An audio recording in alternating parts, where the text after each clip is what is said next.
బిడ్డ గౌరీదేవి రక్క వెళ్ళుతున్నదమ్మా నాయి బిడ్డ 12 ఏళ్ల వయసు నీది నాయి బిడ్డ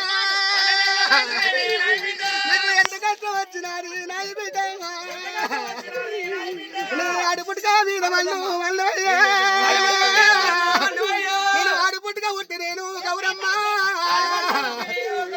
నేను వాళ్ళు ఏమి తిన్ననే నాయి బిడ్డ బిడ్డ గౌరమ్మ నువ్వు అందరూ మగ పుట్టుగా ఉట్టుంటే ఏదన్నా కాపుల కరణాల వాళ్ళ ఇంటి లోపల కైకూలి వేసేదాన్ని బతికరాని బిడ్డ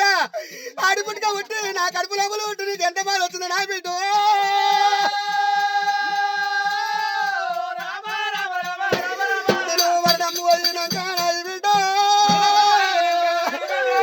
నేను మరణం పోయినాక నాయి బిడ్డ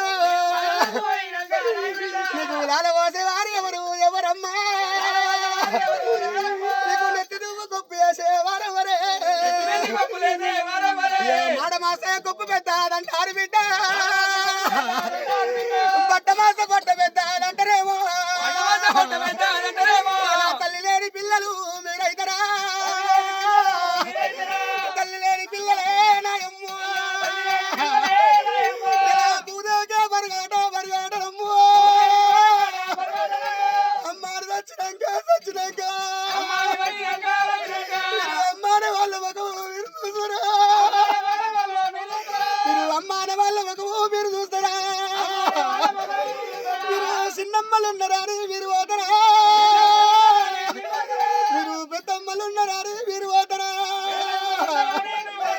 అమ్మా అమ్మా మామ చచ్చిపోయినమ్మా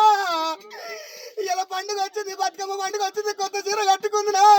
నేను గీ చీర కట్టుకోరా అని కన్న తల్లిని అడుగుతున్నా నేను ఎవరన్నా ఇంటి ముందుకు వచ్చి నీ అమ్మేదంటే నా కన్న బిడ్డ నా అమ్మ చచ్చిపోయిందంటా గుండెలకు వెళ్ళారే ఓ దేవుడా గుండెలకు వెళ్ళారా ఓ దేవుడా ఏమంటే చెప్పుతావే గౌరమ్మ నువ్వు ఏమంటే చెప్పుతావు గౌరమ్మ అందుకే అంటారమ్మా ఒక తండ్రి చచ్చినా సరే ఏకుల గుళ్ళంతా తల్లి ఉండాలట ఈ యొక్క తల్లి ఉన్నట్టుంటే ఏకుల గుళ్ళ పుట్టి చేత పట్టుకుని ఏడులు భిక్ష పట్టుకోని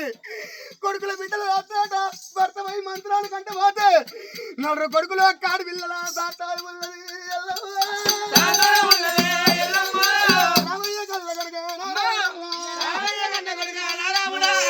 కట్టవాకు